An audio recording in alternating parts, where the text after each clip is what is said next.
1971 সালের 25শে মার্চে ফিরে যাই, আমরা দেখব তৎকালীন পাকিস্তান বাহিনী আমাদের পূর্ব বাংলার ভাইদের উপরে যে নির্মমভাবে নিষ্ঠুরভাবে অত্যাচার করে বুদ্ধিজীবী সহ সাধারণ মানুষকে নির্মমভাবে হত্যা করেছিল। সেই দিন তৎকালীন আওয়ামী লীগের নেতৃত্ব তার এই হামলার বদলা না নিয়ে তিনি তার সর্বস্তরের নেতৃত্বকে নির্দেশ দিয়েছিলেন আত্মগোপনে যাওয়ার জন্য।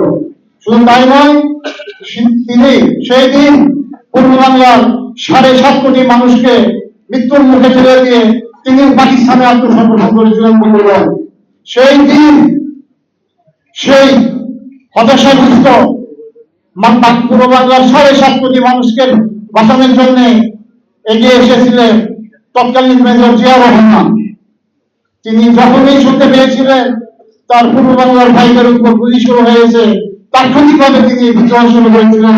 শুধু তাই নয়, তিনি নিজের এবং পরিবারের জীবনের ঝুঁকি নিয়ে মহান স্বাধীনতার ঘোষণা দিয়েছিলেন।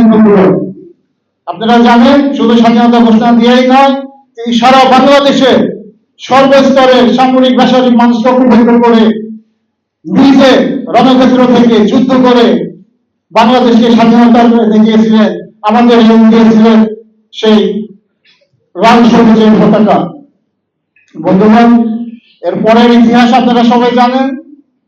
স্বাধীনতা পরবর্তী শেখ মুজিবের দুঃশাসন এবং অত্যাচার লুটপাটের কারণে 74-এর মতো ভয়াবহ দুর্ভিক্ষ নেমে আসে বাংলাদেশে। বন্ধুগণ, যে দুর্ভিক্ষে আপনারা জানেন লক্ষ লক্ষ মানুষ না খেয়ে মারা গিয়েছিল। বন্ধুগণ, এবং দেশের আর্থিক অবস্থা এত খারাপ ছিল যে আপনার লাশ দাফন করার জন্য কাপড় কেনার কোনো সক্ষমতা ছিল না।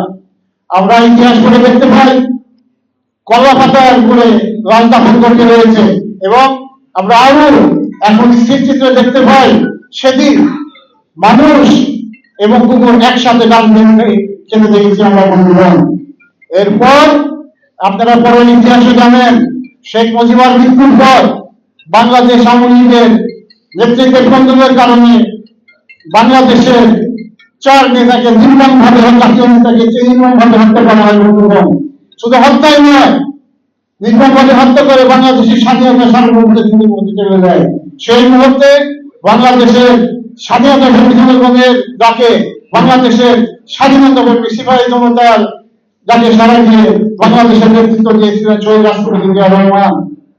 আপনারা জানেন, এখানে আমাদের সিনিয়র নেতৃত্ব আছে, আপনারা জানেন অতি অল্প সময়ের ভিতরে তিনি বাংলাদেশের স্বাধীনতা সার্বভৌমত্ব রক্ষার জন্য আইন শৃঙ্খলা অতি কঠোরভাবে দমন করেছিলেন। বন্ধুগণ, সেই থেকে শুধু তাই নয়, আইন শৃঙ্খলা দমন করার পাশাপাশি বাংলাদেশের সর্বস্তরের সব ধরনের মানুষের সাথে বসে সেই বাংলাদেশকে একটি আত্মনির্ভরশীল ও অর্থনৈতিকভাবে শক্তিশালী রাষ্ট্র করে দিয়েছিলেন। বন্ধুগণ, আমি বক্তব্য দীর্ঘায়িত করব না, আমি শুধু তার ব্যক্তি জীবন নিয়ে যদি বলি, ব্যক্তি জীবনে জিয়াউর রহমানের সরলতা এবং সততা যে দৃষ্টান্ত রেখে গেছেন আমাদের মাঝে, সেটা আগামী প্রজন্মের তরুণ প্রজন্মের জন্য সারা জীবনের দৃষ্টান্ত হয়ে থাকবে। বন্ধুগণ, তিনি রাষ্ট্রপতি হয়ে